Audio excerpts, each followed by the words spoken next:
سر یہ ان کو ذرا سنیں سر، یافور صاحب کو، محمد صاحب کا ایک گدھا تھا، اس کا نام تھا یافور، ٹھیک ہے؟ یافور کو عورتیں بالکل پسند نہیں تھی. محمد صاحب نے یافور سے پوچھا، یافور تمہیں عورتیں پسند ہیں؟ اس نے کہا نہیں، ٹھیک ہے. اچھا یہ جو یافور تھا یہ بھی رضی اللہ ہیں، اگر آپ اس کو اسٹریم کو اس کے نام کو پڑھیں. گدھے نے کہا یا رسول اللہ صلی اللہ علیہ وسلم، آپ نبیوں میں آخری ہیں اور میں گدھوں میں آخری. ٹھیک ہے جی. اور جی گدھوں میں آخری گدھا ہے جو کہ نبیوں کے لیے سواری رکھتے تھے. اور آپ یہ دیکھیں بیان مولانا یافور صاحب کا، یافور جو ہیں جو ان کے گدھے کا نام تھا وہ بھی صاحب ہیں. تو یافور صاحب کے بارے میں بیان مولانا صاحب کا. بنایا تو اس کی ہر ادا کو سلامت کر دیا، اس کی ہر ادا کو قیامت تک کے لیے اس پر حفاظت کا پہرا لگا دیا. کوئی دنیا کی طاقت اسے مٹا نہیں سکتی. آپ کی ادائیں تو ادائیں ہیں، میرے نبی کی تو بکریوں اونٹ گھوڑوں کے نام بھی لکھے پڑے.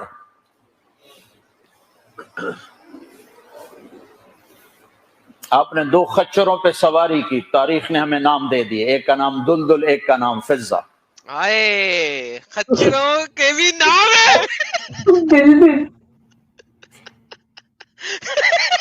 خچروں کے بھی نام ہے بھائی، دلدل اور خزا. 2 گدھوں پہ سواری کی، جی 2 گدھے پہ سواری کی بات ختم ہو گئی. نہیں نہیں، میرے حبیب نے کی ہے، ان کے نام بھی لکھوائے جائیں. ایک کا نام تھا عفیر، ایک کا نام تھا یعفور. عفیر اینڈ یافور. یاد رکھو اگر کوئی بھی آپ عفیر نام کا بندہ دیکھیں گے تو سمجھ لیں وہ گدھے کے نام سے.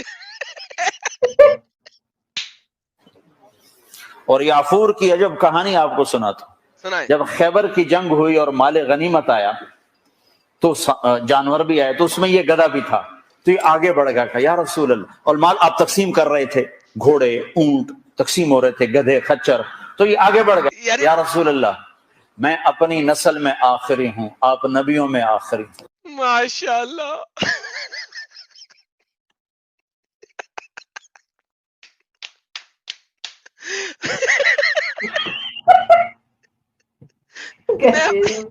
میں اپنی نسل میں آخری ہوں اور تم اس میں آخری ہو. میری نسل پر نبیوں نے سواری کی، ان میں آخری ہوں، آپ نبیوں میں آخری ہیں، آپ مجھے اپنی سواری کے لیے قبول فرما لیں. تو آپ نے یافور کو اپنے حصے میں لے لیا. کہا ایسا ہوا، سیرت کی کتابوں میں ہے، سیرت کی کتابوں میں ہے. آپ کو ضرورت پڑی کسی کو بلانی تھی اور مجھ پہ کوئی خادم موجود نہیں ہے، تو آپ یافور سے کہتے یافور ابو بکر کو بلا کے لاؤ، عمر کو بلا کے لاؤ، مثال دے رہا ہوں. تو یافور دوڑ لگاتے اور جا کر ابو بکر کے دروازے پہ ٹکر مارتا. جب وہ صحابی باہر نکلتے تو دیکھتے آگے یافور کھڑا، اچھا اللہ کے نبی نے بلایا ہے.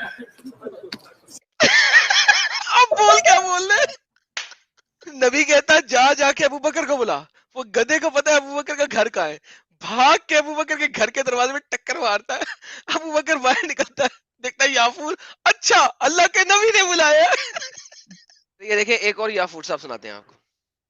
دیکھیں اب یافور میں بات آئی ہے تو کرتے لیں. آقا علیہ السلام درختوں کی بات بھی سنتے تھے اور جانوروں کی بات بھی سمجھتے تھے، درختوں سے بھی بات کرتے تھے. بائی دا وے ایک اور ریفرنس ہے، کسی دن لے کے آؤں گا آپ کے پاس، کہ جب محمد صاحب پوپو کرنا چاہتے تھے یعنی کہ پوٹی کرنا چاہتے تھے تو درخت چل کے ان کے گرد آ جاتے تھے تاکہ وہ کسی کو نظر نہ آئے. لیکن جب بارش میں نہا رہے ہوتے تھے کپڑے اتار کے اس وقت درخت نہیں آتے تھے ان کے ارد گرد، لیکن جب پوپو کرنا چاہتے تھے تب آ جاتے تھے. تو اینی ہاؤ سنیے گا ذرا یہ کہ بھائی کیا کہہ رہے ہیں. کی زبانیں تو کجا، آقا تو حیوانوں کی زبانیں بھی جانتے ہیں، آقا تو نباتات کی زبانیں بھی جانتے ہیں، آقا تو جمادات کی زبانیں بھی جانتے ہیں، آقا تو شجرات کی زبانیں بھی جانتے ہیں، آقا ہر زبان جانتے ہیں. لیکن تو نے آقا کی عظمت کو سمجھا ہی نہیں، آقا کی عظمت کو سمجھنے کی کوشش ہی نہیں کی. وہ جناب وہ دراز گوش آقا کی بارگاہ میں حاضر ہوتا ہے، کہتا ہے یا رسول اللہ صلی اللہ علیہ وسلم، آقا میری نسل کے 70 ہمار ایسے ہو گزرے ہیں. ہمار کہتے ہیں گدھے کو، جسٹ ایف وائی آئی. یہ گدھا کیوں نہیں بول رہا، ہمار کیوں بول رہا سالے؟ تو اردو میں بات کر رہا ہے. ہاں یہ ہمار عربی میں بولتے ہیں، ہمار. ہاں وہی نا، تو اردو میں بات کر رہا، اردو میں کرتا رہا، ہمار کیوں بول رہا ہے؟ گدھے بول. کیا کریں گے بھائی، یہ نہیں خود ہی قلب ہے تو ہمار ہی بولے گا نا بھائی. اچھا کہتا لوگوں نہیں 70 سمجھے. گدھوں نے، نبیوں نے میرے 70 نسل کے گدھوں کے اوپر سواری کی ہے، وہ یہ بول رہا ہے اصل میں ہمار مینز گدھا.